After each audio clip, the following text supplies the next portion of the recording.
Hello out there in Buckland. This is Old Buck Dave, and with me is Old Buck Dell. Old Buck Dale. Old Buck Dale is back. So we got the two old bucks together, bringing you another fun-filled episode here to tickle your ears, your listening pleasure, whatever happens. Another fun-filled for all you insomniacs out there. Yeah. Another melatonin episode. Another shot of melatonin. For you folks who can't sleep. Yeah, we'll do it. We'll do it. We're gonna have to start. Speaking of melatonin, I was thinking about drug names the other day. I was watching, TV commercials for these drugs on TV. They got all these strange names, and I just wonder about how. I've thought about those things myself sometimes. See I mean, I looked at that. Yeah, but melatonin isn't that an ingredient, or isn't that a substance that the body produces? That's true. That is correct. So we associate melatonin with a natural occurring substance, and it's called melatonin. Yeah, and you can also get melatonin tablets, I guess. Yeah, so we know what that is. Well, it's like listening to us, except you have to swallow it. You just have to listen to, I guess. I don't know. So they say. Yeah. So they say. So I took it upon myself. Actually, after I was started thinking about that, after watching all these TV commercials about drugs, and then I saw in the paper they had one drugstore had a whole page of the drugs that they were offering. This price, blah blah blah. So I just scribbled some of them down. We're not going to poke fun at the people who need to take these drugs. If you need, to take these drugs for some medical condition, absolutely. We're just questioning how they got named. At least I am. So I'm in. Okay, you're in. Okay. So here's a drug, Tenormin.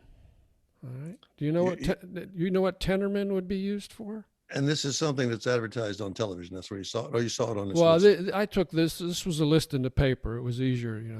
The screen was not moving. So, okay, I'm gonna jump in. We need a clue here. Is it like one of the top most consumed drugs, or something? Some clue that might give me to what it.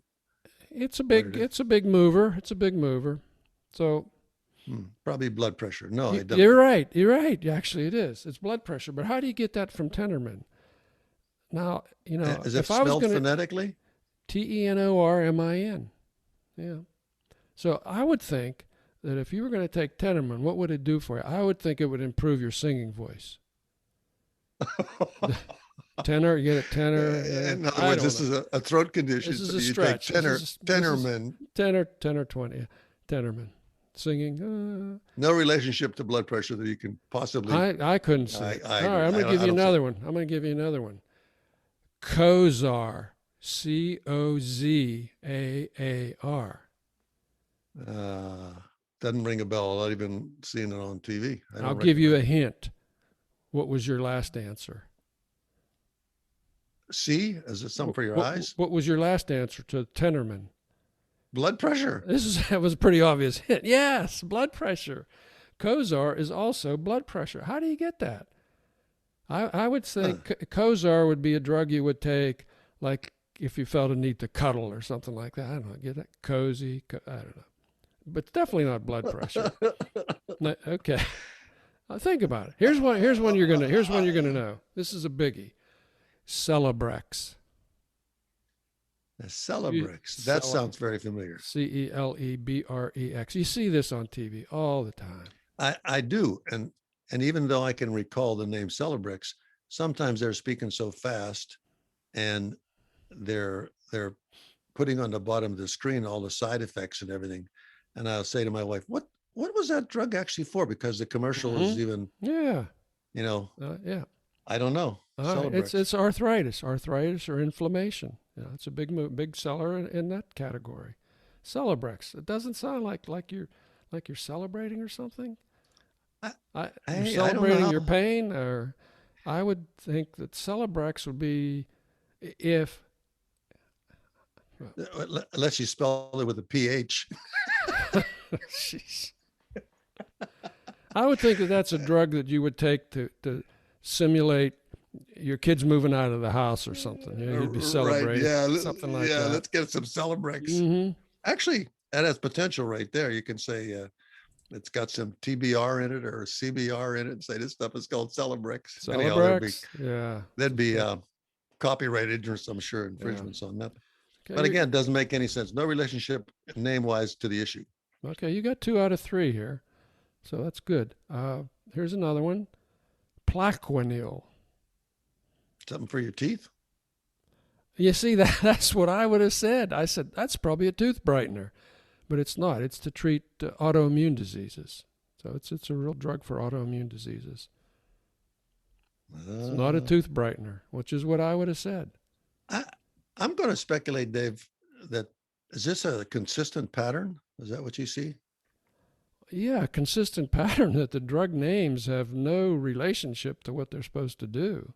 I don't, they like to use lots of X's and Z's. I know that. It's going to get worse here. That's a must. Worser. Okay. It's worser, yeah. Here's one. Give me another one, yeah. Here's one. I don't even know how to pronounce it. XALATAN. XALATAN. Oh, that's a xylocan. XAL. XALATAN. Yeah, xylocan. I have no idea what that's for either. It's not a tanning lotion, which is what I would have guessed. Okay. Xalatan. Got it, Dan? It's for high eye pressure. High pressure in your eyeballs, okay? Okay, so these lists, this list you're talking about is not correlating with the constant advertising that we see on television, that like Skyrizi, I remember some of these names, but I still can't associate them to the illness. I agree. So this is how do you do it? Okay, I don't know. I got 3 more. We need to change this. I think we need a big idea. Okay, well, I got a big idea coming up. Believe me, but we're gonna suffer through this first. ZETIA, ZETIA. Never heard of it. Don't even know what it is. Okay, ZETIA. That's for lowering cholesterol. Now, I would think that ZETIA would be something you take like prior to eating a ziti pasta, something like that. as a prophylactic for some kind of a food, pre-heartburn drug. Yeah, Zocor, same way. Zocor, ZOCOR. That's one you hear all the time on TV. That's low cholesterol. I don't know how does that low cholesterol? Now here's a really good one, and this is over the counter now. XYZAL, XYZAL. I told you. Well, you got to have a lot of X's and Y's. That's for allergies. That's for allergy. That's correct. You got that one. Yeah. Well, that's because I see that advertised all the time, and I'm always amazed that they spelled it that way. Because even in my phonetic land of spelling, which is lame, which is lame, LAEM, lame. In Delta. No, what was it? Bomb. BOLM or something. BALM. You were struggling with that. I was struggling with BOM. Yeah. No, it's like BSALM, like Psalm and Balm. So that's pretty good. So what's your big idea? Well, my big idea is, what if we were in charge of naming the drugs? What would you do? I'd give them a name that indicated the condition they were treating. Wouldn't that make sense? Perfect sense. And that's exactly what the 2 old bucks would do. Okay. We would say, why didn't they just name this thing like this so you could remember what it does, walk into the drugstore and say, give me some. Yeah. For example, like if you had an issue with diarrhea, okay, what would you call the drug? What would you name the drug? I would call it like plug up with a PHF. Yeah. All right. I'm thinking like Malassium. Like molasses? Malassium? How about Corkol? Corkol, plug up. Hey, I'm telling you. I mean, these are a lot better names than Zicrocordia or whatever. The old bucks are definitely canning these names. They'll be in our. Now let's look at the opposite end of the spectrum. What if we're to deal with constipation? This is clearly an old person segment here. So what are we dealing with, compa? How about Slidesol? I like it. Slides all. Mine was Go Turdex, but I don't know. I think maybe yours is better. Yeah. Okay. How about a Viagra competitor? What would you name it? I would call it if I was naming, if I was naming, This is wide open, buddy. I was. You're in charge. So we're in a room. We're all thinking around. It says, okay, what do you want to call this drug for what it does? Yeah. I would call it try your luck. Try. Try your luck. I- Try. That's spelled Try your all luck. in one word. Try your Try your luck. luck. Try TRY. No X's or Z's in that either. Yeah. Okay. I would think. You can throw some X's and Z's in. I'm thinking of that African animal, springbok. Springbuck. Springbok. Ah. Springbok. Well, the Or how buck about- is the way they pronounce it, but we would say springbuck in America. Okay. So that's even better. Because- Springbuck. Doesn't that sound better? springbuck. So let me have a jar of that springbuck. Yeah, baby. He probably would have to card you and say you're too old for this stuff. Yeah. This will kill you. All right. So we're getting into all the old guy issues here. Prostate. How about if you got a swollen prostate? I can hear our 3 listeners signing off here already. I don't know. I don't know off the top of my head. I don't have a good. Well, I've got a couple names here. I'm thinking like either. I got stuff I'd like to call it. I can tell you right now. But how about fire hose with HOZZ? Fire hose. yeah, PHIRE HOZZ. Yeah, that's a good. Fiery hose. I like it. Okay, that'll work. I got some other names, but I'm not even going to touch them at this point. What you put in your coffee tonight, there, buddy? What's in your coffee? It's dark red coffee. Oh, okay. Okay. Yeah. I don't know. Arthritis, that's pretty easy, like Lubra joint, something like that. I don't know. I think it fix it. PHFIXIT. Fix it. Fix it. Like that. I'll take it. I'll take it. All right. How about cholesterol? I got a good name for cholesterol. Okay. You ready for it? Yeah. Sludge out. What do you think? Sludge out? Sludge out? Reaming out the arteries? That's like something almost has a plumbing connotation. Exactly. Exactly. You picked right up on that. Clogsol, or what you call it? You could Drano. Drano's already out there. You can't use that. Okay. All right. That sounds like it should be called Flomax. You know what I mean? For blood. They already got that name, but it's I know, but it's not for blood. It's not for blood. Okay. It's for the other. All right. I mean, we could go on and on, but I think we. You could, get the idea. I think we could do a heck of a better job. Some guys are probably, they're getting 6-7 figures to sit around making up bad names for drugs. I don't know how they figure it out, but I'll bet you somebody could probably tell us, or you'll get a letter to the 2 old bucks, or our bucks too old, and someone says it's a very scientific method. It probably is. Probably have to research that. Anyhow, our leader in our listener in another time zone is already sleeping. So we can move on. Yeah, the guys in Russia are just yeah. Crazy Americans. Yeah, all right. Let's get a little more scientific here. Enough of that frivolity. And I was thinking of you the other day, and I was thinking of your lanternfly saga, which was a very it was a very serious, very timely thought. We talked about that. You can look that up if you're listening. It's now prevalent. Well, guess what made me think of that? I was looking at the Smithsonian magazine. The March 31st edition of the Smithsonian has an article entitled 14 Fun Facts About Cicadas. I know them. Yeah. I remember them. All right. Now there's not going to be any humor here, I don't think. I mean, this is a public service announcement again. Well, this is what we do. Sometimes we do. We're not always laughing at each other, but sometimes we'll mention something. So okay. So what do you got? I've got a brief summary here. I'm not going to do all 14 fun facts. Some of them are. But anyway, so to summarize, this May, brood number 10 will emerge in the eastern United States and around 14 states after they've been resting for 17 years underground. Now, there are 15 cicada broods. Okay, brood being, the group that comes out together. 12 of them are 17-year cycles, and 3 of the broods have a 13-year-old cycle. Now, I don't know how that happens, but it has. And this is going to be, brood 10 is going to be pretty noisy this year. So here's some of the fun facts you might want to know. Mm-hmm. Number 1, cicadas are not locusts. All right. I know when we were kids, I'd call them locusts. Yeah. We called them locusts. They look at that locust shell on the tree. Listen to those locusts. Well, they're not locusts. Locusts are actually grasshoppers. They're a type of, if you see a locust, if you see a grasshopper, it might be a locust. But a cicada, but it's not a cicada.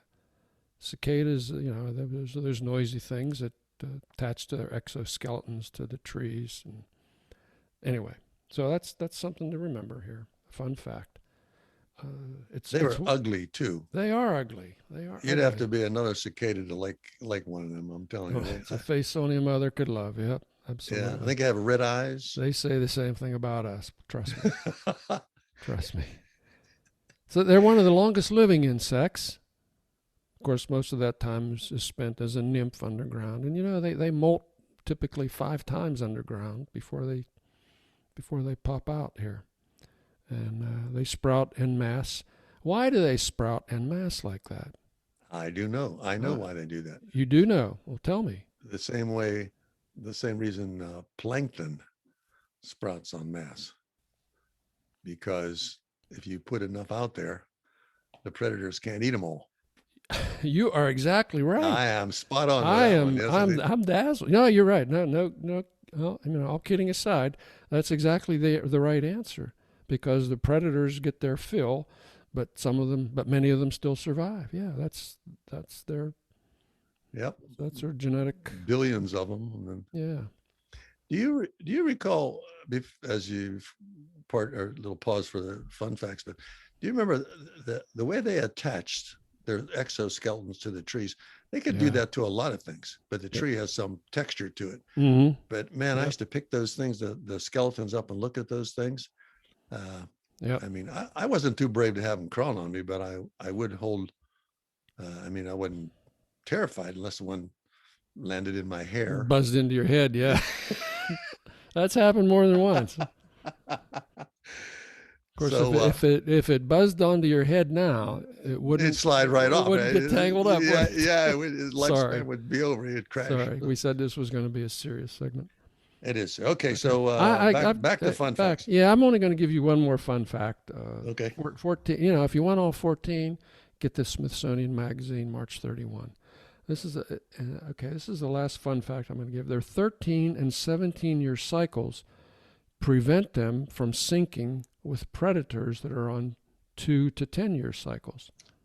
That's another one of the kind of the survival techniques of having these are prime numbers, by the way. 13 and 17 are both prime numbers, and there's something significant about that. In that, most it can most only of be divided by himself in one.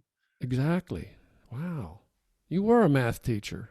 No, I just recall that, and I recall that's what that was. How about that? So that's. Let me ask me anything. Ask me anything. Let me ask you this. Yeah. How do you think they established this cycle, thinking that for over 1 million years or something they've been around? I don't know how many years. Did it say that, by the way? Longer than us, long time. So how do they? So they come out on year 7, think, oh man, this is terrible out here. We're losing all, we're getting chowed. That's the way it works. We're getting chowed. Say, how about some of you guys laying low here for another couple months or something, So you wonder how they evolved to those two cycles. I think there's an answer to that, and it goes along with their survival techniques. Probably way back when they were coming out at shorter intervals, and the ones that came out in shorter intervals that synced more with the predators perhaps were the ones that got eaten more, and the ones that were on longer cycles survived at a higher rate, and evolution did its thing. Survival of the fittest meaning the ones that are most able to fit in. And here we have it. Doesn't mean the ones that went to the gym the most. Anyway. But here we have it. They're about ready to bloom in quite a big area. Yes, I saw that. yes. Saw the map on that. So Yeah. good luck to all our listeners up in Pennsylvania, Virginia, Maryland. Yeah, I think it goes down through Mississippi even. Yeah, there's a big along the Appalachian Trail or something. Along the that's actually right. That's actually right. Imagine the sound. Woo. Oh yeah, they were so noisy. Yeah, so noisy. And then what got me is how does the male? How can he possibly pick out the sound? I mean, they must have tuned into a frequency to find a girlfriend. And there's so many girlfriends, you know what I mean? There's this massive amount of. That we would have been so lucky, huh? Yeah. All the sounds we made were for nothing. Come back, Del, come back. Yeah, there you go. Boom. So anyhow, that's an interesting thing. Good luck to all our listeners out in those territories. Yeah. Get ready. Get ready. Yeah. So. Okay. And that, ladies and gentlemen, brings our story about cicadas to a close. And if it's Betty by time, don't fall asleep yet, because we're still rolling. It's going to get more boring. All right. I thought we'd talk a little bit about sports again. We haven't talked about sports here for a while. Yeah. And this idea hit me as I was watching the Masters tournament, finishing recently. Of course, by the time this airs, that will be, this will be a couple weeks after that. And of course, it was won by Hideki Matsuyama, first Japanese guy to win the Masters, first Asian guy to win the Masters, I guess. And it was. Believe it or not, I actually enjoy watching golf on TV. I've never been a big golf fan myself. In fact, I avoided it for a long, long time. I was really anti-golf. It just didn't make any sense to me. And, so should we tell our listeners the story? Should we admit to the story about the golf thing? Yeah, we can do that, but I just want to give you a little background here. Okay. So again, I was anti-golf for a long time, and I just thought it was like a waste of good time and real estate. But where I worked, there was intense pressure to golf. Everybody had, and there was a big company golf league. It was a 9-hole league, and had used about 4 or 5 different courses in the area. At least 4, maybe 5, because one afternoon of the week, a whole chunk of people would be missing because they'd be on the golf course. So my day was Thursday. I finally got browbeat into joining the golf league, and I was probably like 55 years old, and I was terrible. I was really terrible, and I stuck it out for 2 years. I was still the worst person out there. And I thought about my friends. Thursday was also the group bike ride night, and I'm thinking, oh man, they're cruising down the road at 15 miles an hour, the wind in their hair, and I'm here digging for a ball in the woods. So anyway, I gave it up. I said, okay, I'm done. And now you can tell your story. Now stand by for the rest of the story. Yeah. Well, I did watch the Masters. I thought that was an interesting game. I was trying to explain that to my wife. I said, had he not had that many strokes ahead, he might not have won. But it was close. Yeah, but some of the little shots that he made, and I know. So it was a thriller. I expressed the whole thing. So we both watched the game, and I said to you, "You can play golf." And you said to me, "No, I can't." No, I can't.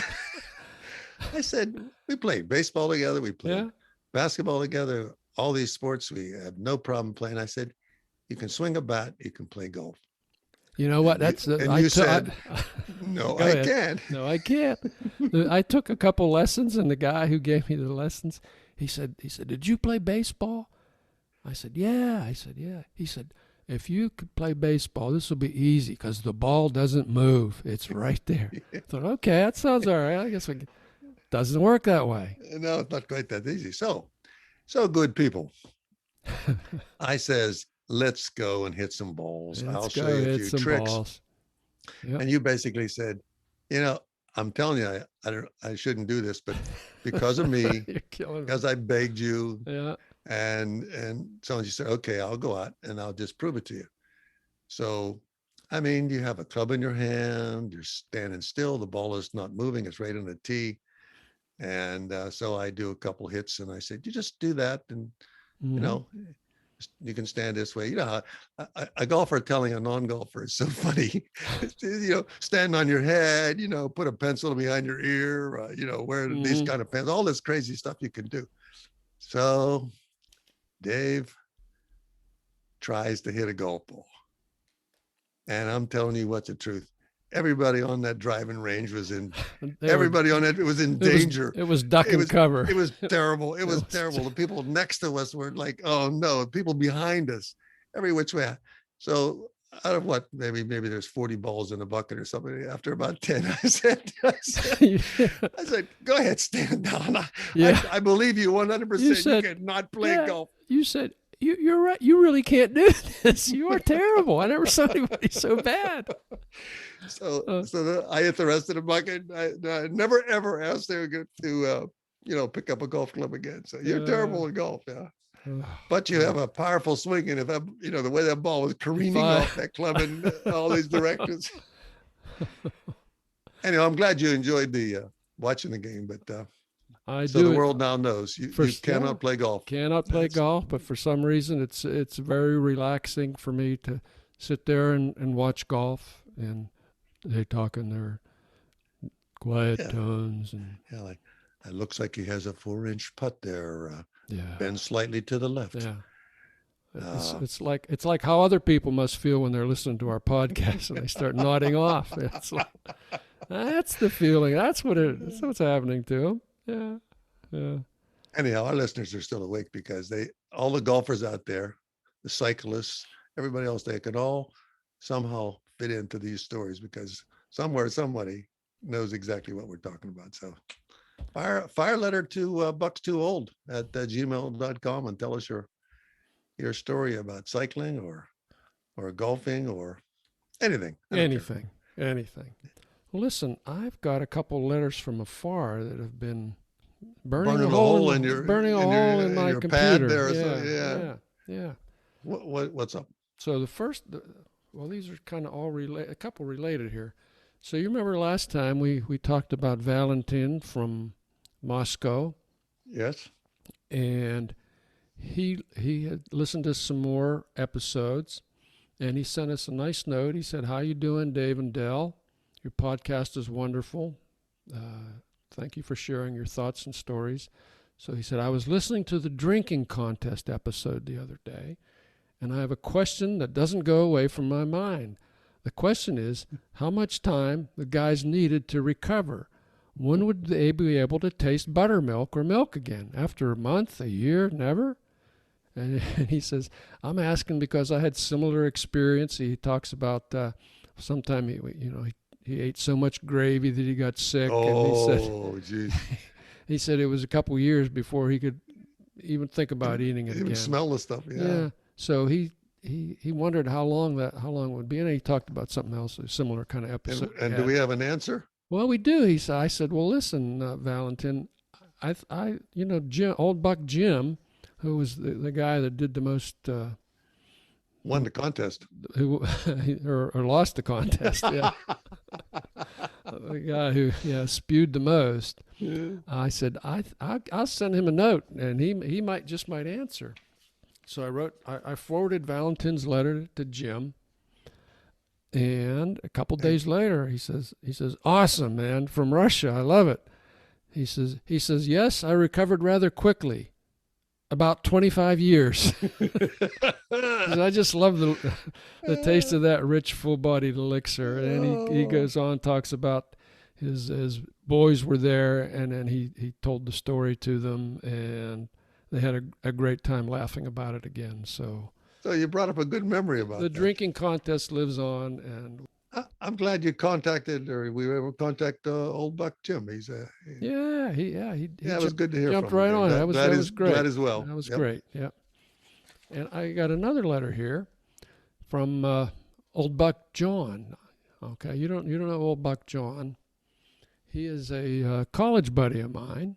Hmm. And we called him BizAd in college because he was a business administration major, and we were basically in an engineering school. So we used to make fun of anybody who wasn't an engineer. But in actuality, he was smarter than all of us. He was really a brainy guy. He could have been an engineer if he wanted to. He just wanted to go in a different direction. He was also the best pitcher in our college's history. He was just hurler. He was a hurler. Yeah, I threw a no-hitter last week. Maybe I'll throw one again this week. Left hand. Is he a lefty? Oh, I think he was. You're Yeah, those you're guys are challenging me awesome. now. They were, you know why they were so dangerous? They were so dangerous because they were coming in from the other side. Oh, The left-handers. One of their fastballs would come across the plate at a 45-degree yeah. angle. And boy, and back then, and he doesn't know I'm saying all this, but he wanted nothing nothing more than to get a crack at the majors, professional baseball. And he said, man, I'd give it all up to do that. And he never got the break, which goes to show you how good professional athletes really are at what they do. Because this guy I thought was just amazing fireballer. Didn't even get a shot at it, I think. Didn't even get a shot. No, Yeah. he had like a local tryout with the Phils or something like that. It's like, yeah. Well, I hope he's listening. Okay. So what I wanted to tell you about his letter, he sent me it's a 2-page letter. It's not just to me; it's to several people, because he just came back from spending 2.5 years in Lithuania. Oh. Yeah. So he was CFO at LCC International University in Klaipėda, Lithuania. And he called me before he took this assignment because he found out through a mutual friend that I had spent a month in Lithuania that year. And he said, I just got this offer. He says, I've been retired. He had been CFO at a couple colleges. And they lured him out of retirement to be the CFO at this college in Lithuania, and I gave it a thumbs up. I said, yeah, it's nice. It's a nice town. It's a nice country. I think it'd be a great experience, and he in fact he loved it, and he completed his stint. Now he's back in the USA. He says Lithuania was a wonderful and unexpected chapter in our lives. Sometimes we long to be magically transported there to see some of our favorite sights like Old Town, the Spit, restaurants, coffee shops, parks, trails, and of course the university and our colleagues and students. Star Trekkies out there maybe remember the famous line, "Beam me up, Scotty." He says, how cool would that be to be anywhere you want without the length and hassle of traveling? However, we're happy to be back and closer to family and U.S. friends. Hope all of you are fine and healthy. It would be great to meet up in person with many of you in the not-too-distant future. Blessings to all. John and Cynthia. Tip the hat, tip the old Buck's antlers to old Buck John, a friend since college, good guy. So those are the major letters from afar we got. Of course, they're inducted into the Citizens Requiring Additional Placebos, the society. Well, at least you remembered the word placebo today. Yeah. Didn't scratch your head for that one. So. Yeah. Well, we appreciate that. We appreciate anybody that listens and maybe brings back an old memory or gets in touch if they know us or know you. Listen, we're getting close to the end here, but Yeah, I know you had mentioned that you wanted to recognize some of the people that have influenced us along the way. So I did. I wanted to. I thought we were very fortunate to be able to do this podcast, and we're lucky enough to have a 400 square feet of space, counting the sidewalk. Yeah. We have 11 people working for us now, 10 of whom are named Dave. It's amazing But, how that happened. but we didn't get here alone. You know that, Dave. We Yep. didn't get here alone. Yep. There were people along the way that were part of our, shaped our personality, shaped Mm-hmm. our thinking, and made us what we are today. And so I wanted to give a shout out to some of them and Yeah, that'd thank be them great. That'd for be great. their encouragement and part that they played in our lives. So Yeah. if Maybe, they're, yeah. Maybe we should recognize a couple every week here. I think let's do. You choose. This was I your would like idea, to. and I I'm would like to thank the. I would like to thank the T. Corbin mm-hmm. Family Trust, Family Trust. supporting the arts and artists. I would like to. Oh, I would good like to. choice. I would Yeah. like to thank the De Blasio family. Mm-hmm. I would like to thank the J. Vincent and R. Martinelli charitable trusts for the part they played in our lives. And I'll end with just thanking some people like Jay Kite, B. Landsberger, and D. Hula, some old alumni that have also played a formative part in our lives that brought us to where we are today. So Super. thank them wherever they are. All names. Yeah. So with that, Betty, I With would say that, good night, Mrs. Calabash, wherever you are. wherever we are. Okay. I would be Dave then, I would be Dell. and we would be Two two old old bucks. bucks. Adios.